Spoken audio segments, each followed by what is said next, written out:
Dan pemirsa, kita ajak Anda untuk melihat dan mengetahui kondisi terkini pasca kebakaran permukiman di Kapuk Muara, Penjaringan, Jakarta Utara.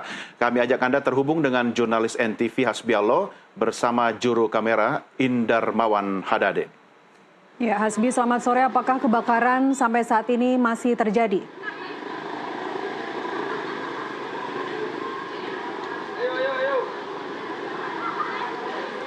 Ya baik Nastiti, proses pemadaman memang terus terjadi Nastiti dan Doni, dan juga kalau bisa saya gambarkan banyak sekali informasi yang bisa saya berikan kepada Nastiti dan juga Doni. Kalau di sini ada beberapa mobil pemadam kebakaran yang masih berupaya memadamkan api. Jadi kalau di sini tidak terlihat secara langsung bagaimana keadaan pemukiman warga. Kemudian juga pemukiman warga ini adalah bangunan semi permanen yang berbahan kayu. Dan kemudian seperti ini, memang sering chaos. Nah, Anda bisa melihat gambaran ada konflik antara warga, ya karena memang warga dari pukul 12.30 waktu di sebagian barat terus berupaya memadamkan api. Kali ini tadi ketika kami lihat bumbungan asap ini masih saja meninggi hingga sore hari ini. Dan juga upaya-upaya lainnya terus dilakukan oleh pemadam kebakaran. Sekitar ada 75 pemadam kebakaran yang dikerahkan, dan kami masih mengupdate apakah memang nantinya ada tambahan lagi. Dan terakhir memang informasinya ada 75 pemadam kebakaran, 17 pemadam kebakaran maksud kami, dan 80 anggota pemadam kebakaran yang terlibat. Dan kemudian kami masih belum mengetahui apa yang sebenarnya terjadi di sini, konflik antar warga, dan warga memang di sini belum sepenuhnya mendapatkan bantuan begitu, tenda maupun juga tempat-tempat yang layak untuk mereka. Kebanyakan mereka juga sudah menyelamatkan beberapa barang mereka yang masih bisa diselamatkan begitu. Dan ya, gambaran lainnya ada seperti ini. Mereka bahkan duduk di jalan begitu karena tidak adanya tempat untuk mereka beristirahat begitu. Saya akan coba apakah memang ini korban atau bukan. Ibu, selamat siang Ibu. Ibu terkena rumahnya Bu? Saya nggak tahu apa-apa, tapi saya posisi kerja. Saya tadi posisi kerja, terus dijemput sama suami saya. Katanya sudah habis kebakar, sudah ludes semua. Sudah nggak ada barang tersisa pun, kami cuma niat ini aja kami bawa. Anak udah selamatin keluar. Maaf Ibu, namanya siapa Bu? Nama saya Yuli. Bu Yuli, belum sempat berarti lihat rumah. Iya, waktu itu suami saya kerja. Suami saya posisi di masjid lagi mau Jumatan. Pas mau khotbah, naik khotbah, suami saya dibilangin kebakaran. Pas pulang, asap sudah di gang masuk. Dia sudah nggak bisa masuk rumah. Ini Bapak ya? Iya. Bapak tadi nggak ada di rumah berarti Pak ya? Pas sholat Jumat. Jadi pas di masjid, pas mulai berdiri khutbah, baru berdiri khutbah itu. Jadi terus yang di luar udah bilang kebakaran gitu. Langsung saya megang anak saya keluar dari masjid, itu nyampe nggak jauh dari rumah itu asap udah masuk ke depan rumah. Jadi nggak sempat ngambil apa sama sekali. Kecuali surat penting ini dari anak-anak ini aja. Ijazah ya Pak? Lainnya nggak ada yang dibawa sama sekali Pak. Baju satu pun nggak ada. Lah ini ibunya kerja. Pak samperin. Jadi udah. Pak, kenapa di sini Pak? Kenapa harus di jalan gitu Pak? Belum ya, ada tempat kan, ada saudara yang datang? Jauh di Basmol. Sedangkan sini kan ya rumahnya kan rumah sendiri maksudnya. Jadi kan melihat nanti kalau udah kelihatan mati bener-bener ini, saya minta tenda sama anak ini, tenda bekas ini ya buat lambar-lambar tidur gitu, maksudnya sementara gitu. Belum ada tenda atau Belum apa? ada, belum. Makanan aja nih dari pagi nih. Ibu, dari pagi belum makan.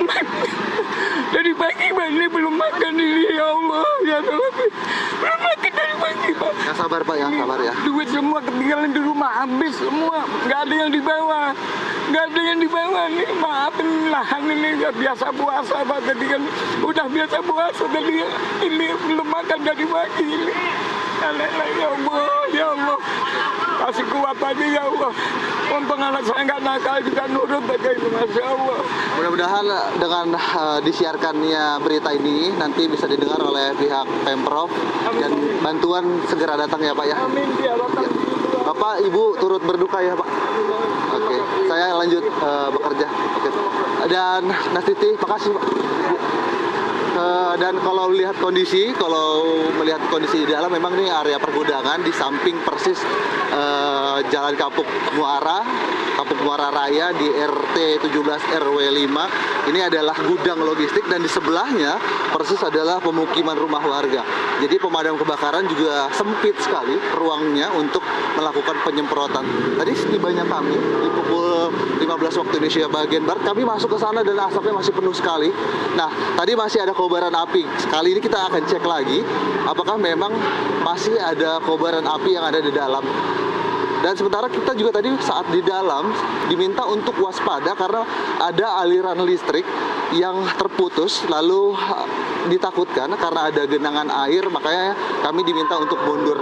Tapi sudah dipastikan bahwa aliran listrik sudah dipadamkan. Nah, ini adalah area hub dari Penjaringan 3 SPX, gudang logistik, tempat singgahnya barang-barang logistik, dan sebelah kanan asap membumbung tinggi. Bisa dilihat Nastiti dan Doni.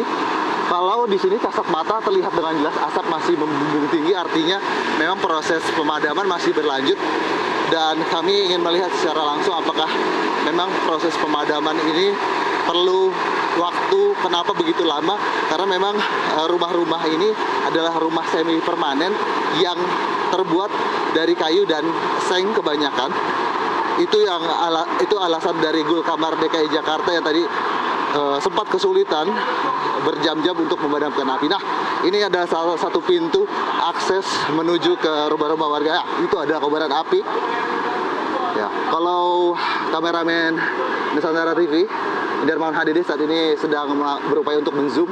Di situ ada petugas Gulkamar DKI Jakarta yang masih berupaya untuk memadamkan api yang sedikit berkobar. Nah, ini gambaran rumah-rumah semi permanen. Total tadi kami tanyakan hampir lebih dari 450 rumah warga yang dilalap si jago merah pada pukul 12.37 waktu Indonesia bagian barat.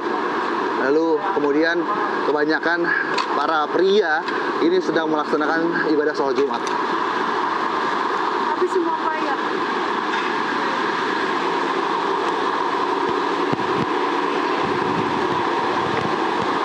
Nah, kemudian barang-barang yang dibawa rata-rata yang dikeluhkan oleh masyarakat seperti yang tadi kami tanyakan itu tidak sepenuhnya dibawa. Nah, ini adalah gambarannya. Jadi memang upaya pemadaman sulit karena terhalang oleh tembok dari pabrik satu, lalu kemudian juga bahan dari rumah-rumah warga ini adalah rumah semi permanen. Kami tidak bisa masuk lebih dalam karena tentu kami mengutamakan keselamatan. Ada beberapa warga yang langsung tampaknya untuk mengais sisa-sisa dari harta benda mereka. Anda bisa melihat secara langsung pemirsa Doni dan juga Nastiti. Nah kan di area sana ada pemadam kebakaran, di area tengah, lebih tengah lagi itu ada area yang masih krusial, masih ada titik api, ada tugas dinas kebakaran Jakarta Utara. Oh iya, boleh. Iya. Nah, hingga sejauh ini juga petugas pemadam kebakaran ketika tadi kami mencoba menghubungi dari Dinas Operasi Jakarta Utara ini masih sibuk untuk melakukan koordinasi dengan pihak-pihak lain. Jadi kami masih belum mengupdate berapa jumlah total pemadam kebakaran yang ditambah. Karena memang dari pukul 12 hingga sore hari ini hampir 6 jam lebih begitu, api masih tetap berkobar. Bahkan tadi sempat warga ini bergantian membantu karena para operator pemadam kebakaran ini kelelahan begitu. Untuk Kemudian juga ini belum tahu penyebabnya apa, disebabkan oleh apa. Namun sudah dipastikan bahwa tidak ada korban jiwa ataupun korban luka-luka. Hingga saat ini juga kerugian masih belum dapat ditotal dan taksirannya belum kami ketahui. Masih kami menunggu updatean dari pihak Dinas Pemadam Kebakaran Gulkamar DKI Jakarta. Budi dan Dustin. Hasbi, terima kasih atas laporan Anda. Tetap berhati-hati teman-teman.